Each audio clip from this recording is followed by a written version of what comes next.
আমার সবথেকে পছন্দের জায়গা হচ্ছে সমুদ্র। তো আসসালামু আলাইকুম এভরিওয়ান, আপনারা সবাই কেমন আছেন? আলহামদুলিল্লাহ, আপনাদের দোয়ায় আমিও অনেক ভালো আছি।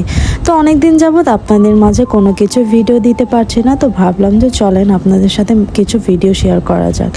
আমার তো সমুদ্র অনেক পছন্দ। আপনাদের কার কার সমুদ্র পছন্দ অবশ্যই কমেন্টে জানাবেন। আর পাহাড় কার কার পছন্দ। তো সমুদ্র পছন্দ এই জন্যই বললাম, যদি আপনার কখনো মন খারাপ থাকে বা অনেক বেশি খারাপ লাগে, একবার হলো সমুদ্রের পাশে এসে বসবেন, দেখবেন যে এত সুন্দর একটা ঠান্ডা হাওয়া আর এই সমুদ্রের মৃদু মৃদু আওয়াজ আপনার পুরো মন শান্ত করে দেবে। মনে হবে যে পৃথিবীর সব কিছু ভুলে গিয়ে আমি এই সমুদ্রের মাঝেই থেকে যাই। সমুদ্র আমার পছন্দ হতে পারে, তবে পানি আমি ভীষণ ভয় পাই, কারণ আমি সাঁতার জানি না। আমি ভাবছিলাম যে আমি পানিতে নামবো, সাহস করে 2-3 বার যাচ্ছিলাম, তবে আমি অনেক ভয় পাওয়ার কারণে একবারও পানিতে যেতে পারছিলাম না।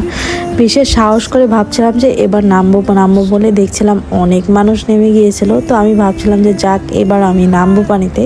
আমি হতে পারে গ্রামের মেয়ে, তবে আমি সাঁতার জানি না, এটা অনেক হাস্যকর একটা বিষয়। তো চলেন আমার লাইফের একটু হাস্যকর বিষয় আপনাদের সাথে মুহূর্তটা শেয়ার করি।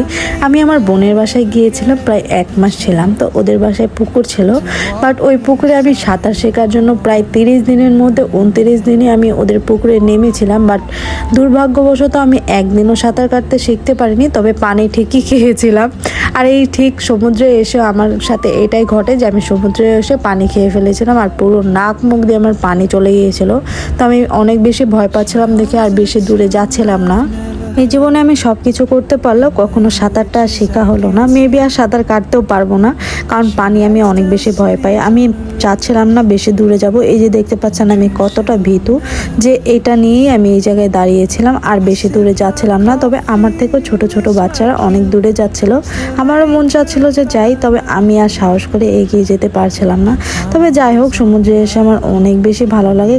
তো সমুদ্রে প্রায় আমি 2 ঘন্টার মতো এইভাবে গোসল করছিলাম। তো আমার অনেক বেশি নাক মুখ দিয়ে পানি যাওয়ার কারণে চোখ মুখ আর নাক ব্যথা করছিল। তাই ভাবলাম যে উঠে পড়ি এবার। আর অনেক বেশি ক্ষুধা লেগেছিল আমার। আর বিশ্বাস করবেন না, এখানে কিছুদিন যাবৎ একদম ভালো খাবার পাচ্ছিলাম না। যতই বড় হোটেলে যান না কেন, যত বড় রেস্টুরেন্টে যান না কেন, একদমই ভালো খাবার আপনি এখানে পাবেন না।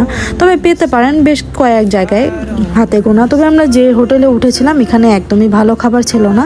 আর ভাবলাম যে হোটেলে গিয়ে আর না খেয়ে পাশে একটা দেখছিলাম যে খাবার দোকান ছিল, মানে সমুদ্রের পাশে দোকান বসেছিল কিছু, সেখান থেকে আমরা খাবার নিয়েছিলাম। আর সেখানের খাবারটা দেখতে ভালো হলো, খেতে একদমই মজা না, কারণ আমরা যেভাবে রান্না করি তারা ঠিক সেভাবে রান্না করে না। কিছু করার নেই, তাও কষ্ট করে এটা খেয়ে আমরা রুমে চলে যাই। তো আজকের মতো ভিডিওটা আমি এখানে শেষ করছি। আল্লাহ হাফেজ সবাইকে, আপনারা সবাই ভালো থাকবেন।